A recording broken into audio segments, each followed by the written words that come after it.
guys, it's Kristen and welcome back. Today I'm doing my August reading wrap up.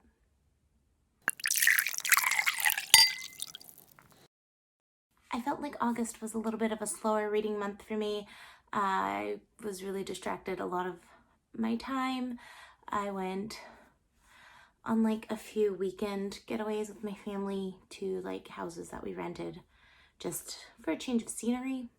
And not a lot of reading happened on those trips, but I did read a decent amount. So yeah, this is what I read in August. The first thing that I read was Midnight Sun by Stephanie Meyer. This is Twilight from Edward's perspective. It was okay. It was fun. I have a video on it. I'll link it. Whatever. The second thing that I read was The Umbrella Academy Volume 2, Dallas. This is the comic bind-up that the Netflix series is based on. And it's fun to see the differences in the stories and where they took it. And I also really enjoyed the artwork in it. Comic books and graphic novels are always a good time for me, I guess. Which brings me to my next read, which was the Tea Dragon Society. I don't have a lot to say about this. It was a fluff read. I just wanted to see what it was about, and it took me literally like less than 30 minutes to finish it. It's about a girl who makes friends with the tea master, and there's like these little animals who grow plants on their heads, on their antlers or whatever, and they make tea out of that, and they are the Tea Dragon Society. Is that what it's called? I don't see it. It wasn't memorable for me. Whatever. My next read, which I am so happy that I finally got to, was The Poppy War by R.F. Kuang.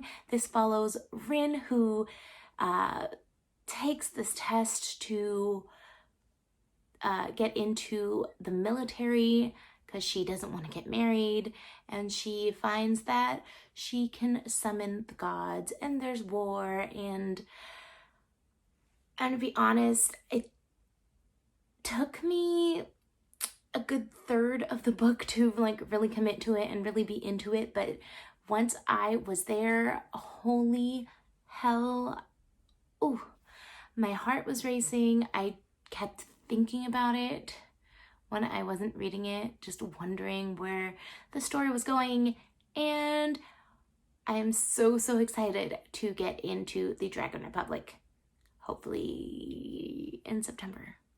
We'll see. So the next 3 books that I read as part of a readathon, which was Wikathon, which is orchestrated by Your Tita Kate. I will link her channel below, and a few other Filipino booktubers. And this was in celebration of Buwan ng Wika, which is the month of languages in the Philippines. If you did not know, I am half Filipino, and in the Philippines they speak Tagalog, but there are also so many other dialects of the Filipino language, and it's amazing. I don't speak any of them, but it's still astounding.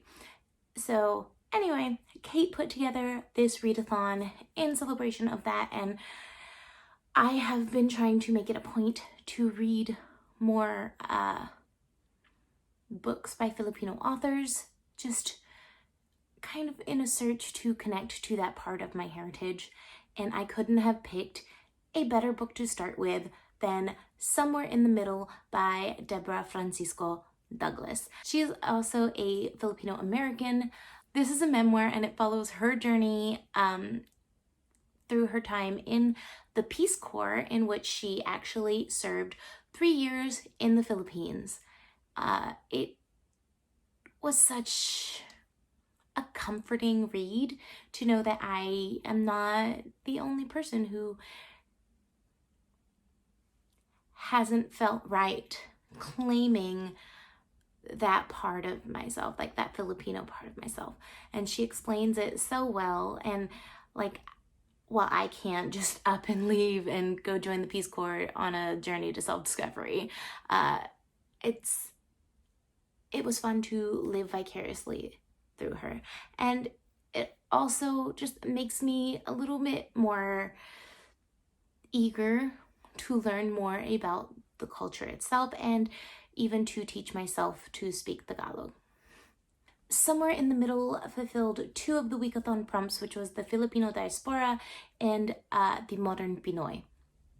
The next book that I read for Wikathon was You, Me, Us, or You, Me, US by Bridget Bautista, and this follows the story of Joe and Liza, who are best friends. Joe is a sex worker, and Liza has had a lifetime journey of trying to find a partner to take her out of the Philippines. It's a really big thing over there, you know, living that, I guess, American dream, if that's where you manage to go to.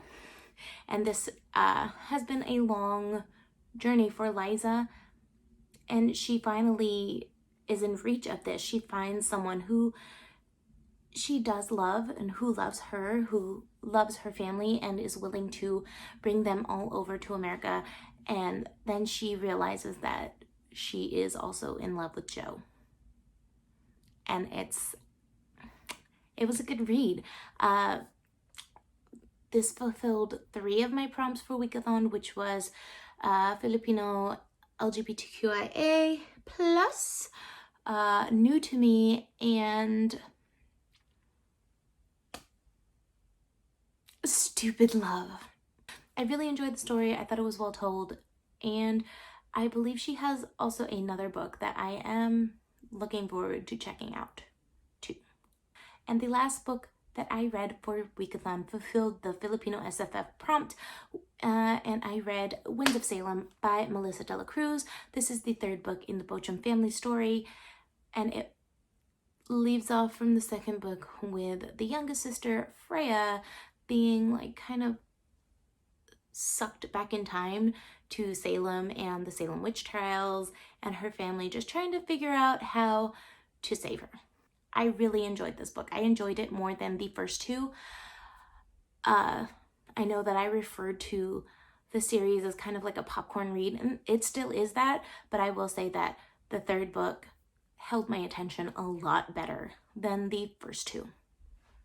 So this was a really quick one because I don't have a lot to say. I read what I read, I enjoyed what I enjoyed, and it was a good time. I think I'm going to be a little bit more intense with my September reads, just because I am planning to read some pretty thick books. But yeah, let me know what you read in the month of August and what you're planning to read in September. Maybe I'll put something else on my TBR or switch something out. I don't know. Anyway, thank you for watching, and I will see you in the next one.